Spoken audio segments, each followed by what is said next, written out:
Break के बाद एक बार फिर से आप सभी का स्वागत है गुड लक टिप्स में। दोस्तों, ब्रेक से पहले हमने 6 राशियों की बात की थी। चलिए आगे बढ़ते हैं और जानते हैं तुला वृश्चिक और धनु राशि वालों का दिन कैसा रहने वाला है आज। तुला राशि वाले जो हमारे दर्शक हैं, किस्मत का साथ आज आपको कुछ कम मिलेगा। और यदि आज किस्मत का साथ कुछ कम है तो निश्चित तौर पे मेहनत करनी होगी।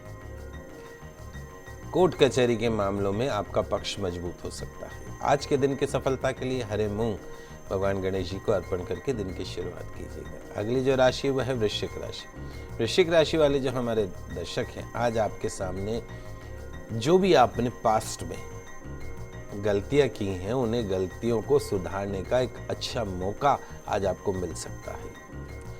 पैसों के उलझे मामलों को आज ही सुलझाने का प्रयास कीजिएगा। आज के दिन की सफलता के लिए पक्षियों को दाना अवश्य खिलाइएगा। अगली जो राशि वह धनु राशि। धनु राशि वाले जो हमारे दर्शक हैं, आज यदि आप अपने काम के तरीके में थोड़ा सा चेंज कर ले, थोड़ा सा बदलाव कर ले, तो आज आपके लगभग सभी सोचे हुए विचारे हुए काम पूरे होंगे। किसी लंबे प्रोजेक्ट पर हामी भरने से पहले उसके कानूनी पक्षों की अच्छी तरीके से जांच कर लीजिएगा। आज के दिन की सफलता के लिए किसी भी कार्य में झूठ नहीं बोलने के संकल्प के साथ में दिन की शुरुआत कीजिएगा।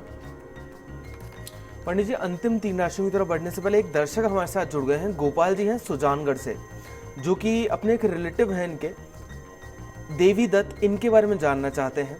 देवी दत्त जी की जन्म की तारीख है 24/4/1989 और जन्म का समय है दोपहर का 12:15 का। गोपाल जी, आपका बहुत बहुत स्वागत है हमारे शो में। अपना सवाल पूछिए पंडित जी से। गुरुजी प्रणाम। शुभ आशीर्वाद बेटा। गुरुजी, एक तो मेरे संबंधी उनके बारे में पूछना, उनकी शादी नहीं हो रही है। देखिए गोपाल जी, जो ये आपने भेजी है बच्चे की जन्म डिटेल, इसके वृश्चिक राशि है। वृश्चिक राशि पे शनि की 7.5 चल रही है और इसके दाम्पत्य घर का जो मालिक है वो शनि ही है। और शनि जो है वो 7.5 से पीड़ित है। तुरंत प्रभाव से एक लोहे का छल्ला मध्यमा उंगली में, जो कि खुला हुआ नहीं हो, पूरा एक ही पीस हो संलग्न, वो शनिवार के दिन इस बच्चे के गले मध्यमा उंगली में धारण करवा दीजिए, सीधे हाथ में। सूर्यास्त के बाद में दूध, दही, चावल जैसी सफ़ेद चीज़ों का सेवन बंद करवा दीजिए। और हो सके तो इसको बोलिए कि पास में कोई शंकर भगवान का मंदिर हो तो कम से कम 7 सोमवार वहाँ पर जाना है। गन्ने का रस यदि मिल जाए तो गन्ने के रस से अभिषेक करना है भगवान भोलेनाथ का। निश्चित तौर पे शनि की 7.5 से मुक्ति मिलेगी और विवाह में आ रही जो अड़चने हैं वो दूर होगी। जहाँ तक जन्म कुंडली ये कहती है, इस वर्ष जुलाई 2016 के आसपास इस बच्चे का विवाह तय हो जाएगा। चलिए दोस्तों, अभी के लिए आगे बढ़ते हैं और जानते हैं मकर, कुंभ और मीन राशि वाले जातक आज क्या करें और क्या ना करें अपने दिन को बेहतर बनाने के लिए। मकर राशि वाले जो हमारे दर्शक हैं, आज आप उन कामों को निपटाने की कोशिश कीजिएगा जिन्हें आप काफ़ी लंबे समय से टालते आ रहे हैं। आने वाले समय में आपके करियर में कुछ चेंजेस संभव है और वो जो चेंजेस हो उनसे घबराइएगा मत, क्योंकि वो चेंजेस आपके फेवर में होने वाले हैं। आज के दिन की सफलता के लिए बुजुर्गों का दिल नहीं दुखाने के संकल्प के साथ दिन की शुरुआत कीजिएगा। अगली जो राशि वह है कुंभ राशि। कुंभ राशि वाले जो हमारे दर्शक हैं, सकारात्मक सोच से, पॉजिटिव थॉट से आज का दिन आप अपने लिए अच्छा बना सकते हैं, सक्सेसफुली बना सकते हैं। भाग्य का साथ मिलेगा। दूसरों को जितना ज़्यादा महत्व देंगे, इम्पोर्टेंस देंगे, आपको स्वयं भी उतनी ही इम्पोर्टेंस मिलेगी, इतना ही महत्व मिलेगा, उतना ही लाभ होगा। आज के दिन की सफलता के लिए माँ तुलसी जी का सेवन करके घर से निकलेगा, दिन अच्छा गुजरेगा। अगली जो राशि है वह है मीन राशि। मीन राशि वाले जो हमारे दर्शक हैं, आज सामने आने वाली ज़्यादातर समस्याओं को बातचीत के जरिए सुलझाने का प्रयास कीजिएगा। थकना नहीं है, तनाव नहीं लेना है, कंसंट्रेशन को बार बार भंग नहीं होने देना है। आज के दिन की सफलता के लिए बैल को पालक अवश्य खिलाइएगा। पंडित जी, अभी के लिए एक और दर्शक हमारे साथ जुड़ गई हैं। सुमन जी हैं पाली से, जो कि अपने माँ पापा के लिए जानना चाहती हैं। इनकी जो माँ है उनकी जन्म की तारीख है 24/1/1963 और जन्म का समय है सुबह का 10:30 का। और जो उनके पिताजी हैं उनका नाम है भवानी जी। 24/1/63 सुबह का 10:30 जी। उनकी जो पिताजी हैं उनका नाम है भवानी सिंह जी। उनकी जन्म की तारीख है 2/1/1961। 2/1/1961 और पंडित जी के जन्म का समय है सुबह का 4 बजे का। सुमन जी, आपका बहुत बहुत स्वागत है हमारे शो में। अपना सवाल पूछिए पंडित जी से। जय श्री कृष्ण जी। जय श्री कृष्णा। जी, वो मतलब बहुत सारी प्रॉब्लम अभी तक, वो आपने पहले भी बताया था, पापा के लिए, मम्मी के लिए, कि वो हनुमान चालीसा का पाठ करना, दीपक करना।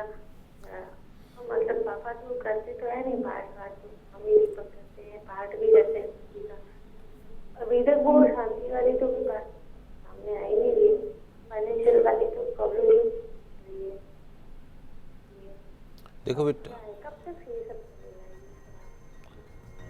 मैंने आपको पहले भी बताया कि आपके मम्मी पापा दोनों की जन्म कुंडली में भारी पितृदोष है। सूर्य शनि का कॉम्बिनेशन कभी साथ नहीं हो सकता। आपकी मदर की जन्म कुंडली में भी सूर्य शनि का कॉम्बिनेशन है और आपके पिता की जन्म कुंडली में भी सूर्य शनि का कॉम्बिनेशन है। सूर्य शनि के कॉम्बिनेशन यानी पितृदोष में कन्वर्ट हो जाता है। तो यदि आप चाहते हैं कि आपके घर में सुख शांति समृद्धि रहे, तो पितरों के नाम का शुद्ध देशी घी का दीपक पानी के मटके के पास अवश्य लगाइए। हर अमावस पे पितरों के नाम का एक गोबर का छाना कंडा गर्म करके उसके ऊपर कुछ भोग, मीठे का भोग अवश्य दीजिए। कोई एक ब्राह्मण को या कोई ब्राह्मण की औरत को या किसी बच्चे को या किसी बच्ची को एक समय का भोजन आपको अवश्य करवाना है। सबसे बड़ी समस्या क्या है कि आपके माता पिता की जन्म कुंडली, माँ की जन्म कुंडली में मंगल नीच का है। जब मंगल नीच का हो जाता है तो वो भी भाग्य का स्वामी ही नीच का होकर बैठ गया, तो कहीं ना कहीं भाग्य की शक्ति को कम कर देता है। तो यदि आप चाहते हैं कि घर में सुख शांति रहे, तो एक समय हनुमान जी के नाम का सरसों के तेल का दीपक लगा के 7 बार हनुमान चालीसा का पाठ करना है। और जो मैं बार बार बोलता हूँ कि रसोई में जब खाना बनाए तो आपका मुख जो है वो पूरब दिशा में होना चाहिए। नमक के पानी का पोछा लगाइए। बाकी मेरे हिसाब से आने वाला जो समय है वो बेहतरीन समय 2016-17 आपके मदर फादर के जीवन के लिए बेहतरीन समय रहेगा, अच्छा समय रहेगा। चलिए दोस्तों, हम पंडित जी से आज का गुड लक टिप भी जान लेते हैं। दोस्तों, एक छोटी सी कहानी सुनाता हूँ। बरगद का पेड़, उसे हमारे हिंदू धर्म में पवित्र वृक्ष माना गया है। ऐसा ही एक बरगद का वृक्ष एक गांव में था। स्त्री हो पुरुष हो, कोई भी त्योहार हो तो बरगद के पेड़ की पूजा की जाती थी। समय बीतता गया, वृक्ष बढ़ता चला गया और बरगद का वृक्ष इतना पुराना हो गया कि उसकी डालियां जो है वो सूख सूख कर टूटने लगी, गिरने लगी, बिखरने लगी। बरगद के वृक्ष की हालत के मद्देनजर रखते हुए गांव में पंचायत बैठी और ये तय हुआ कि भैया अब ये वृक्ष जो है वो काम का नहीं है, इसलिए इसको काट दिया जाए और जो लकड़ियां हैं उनको घरेलू उपयोग में लाई जाए। पंचों ने इस बात पे सहमति दे दी। अगले दिन सुबह से ही गांव वाले उस बरगद के वृक्ष को, जिसे कितने ही सालों पूजा, जिसने छांव दी, उस वृक्ष को काटने के लिए पहुंच गए। बरगद के पेड़ के नजदीक एक और पेड़ था। वो बरगद से बोला। वृक्ष भी एक दूसरे से बातें करते हैं, जैसे जीव एक दूसरे से बातें करते हैं। तो उसने बरगद से कहा कि मान्यवर, आपको क्रोध नहीं आ रहा कि ये मनुष्य कितना स्वार्थी है। जब आपकी आवश्यकता थी तो ये सभी आपको पूजते थे, और जब आप बूढ़े हो गए हैं, किसी काम के नहीं रहे, तो अब ये चाहते हैं कि आपका अंत कर दिया जाए।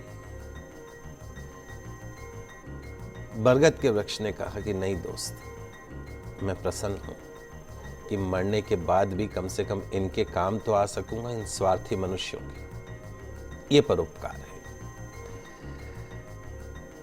परोपकार ही नहीं, आपके घर में जितने बड़े बुजुर्ग बैठे हैं वो कब चले जाएं, उनकी धन संपत्ति को हम भोगें, ऐसी सोच मत रखिए।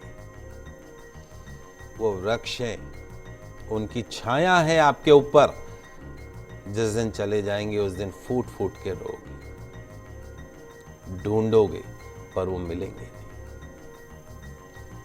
माता पिता का अपमान नहीं करना, वृद्धाश्रम में नहीं छोड़ना दोस्तों उनको, उनकी सेवा करना, यही तो ऋण है, यही तो पितृ ऋण है, मातृ ऋण है। मां ने कुछ कह दिया, पिता ने कुछ कह दिया, तो पलट के उनको जवाब दे दिया एक बार भी नहीं सोचा कि हमारे उस जवाब से हमारे उस पिता के मन पे क्या गुजरेगी, माँ के मन पे क्या गुजरेगी, जिसने हमें पाल पोस के जवाब देने लायक कर दिया। तो कोशिश कीजिए, परोपकार करना हमारे जीवन का पहला उद्देश्य होना चाहिए। पेड़ परोपकार के लिए फल और लकड़ियां देते हैं, नदी परोपकार के लिए जल देती है, यानी प्रकृति के पंच तत्व परोपकार करते हैं। इसलिए आपको और हमको भी परोपकार करना चाहिए, और यदि नहीं कर सके तो अपने माता पिता पे तो परोपकार कर दीजिए। जय श्री कृष्णा। तो दर्शकों, हम आशा करते हैं कि हमारे प्रोग्राम आपको काफ़ी पसंद आया होगा। पंडित जी हमारे स्टूडियो में आने के लिए और दर्शकों की समस्याओं का समाधान करने के लिए, और साथ ही इतनी महत्वपूर्ण बात एक कहानी के जरिए बताने के लिए आपका बहुत बहुत शुक्रिया। आप सभी का आज का दिन मंगलमय हो, शुभ हो। जय श्री कृष्णा, जय माता की, जय श्री हरि। तो अगर आप भी अपनी किसी भी समस्या का समाधान चाहते हैं पंडित जी से, तो आप भी हमें कॉल कर सकते हैं। आप हमें ईमेल भी कर सकते हैं। हमारा ईमेल आईडी है goodlucktips@firstindianews.com। कल फिर मिलेंगे आपसे, तब तक के लिए खुश रहिए, अपना ख्याल रखिए। नमस्कार।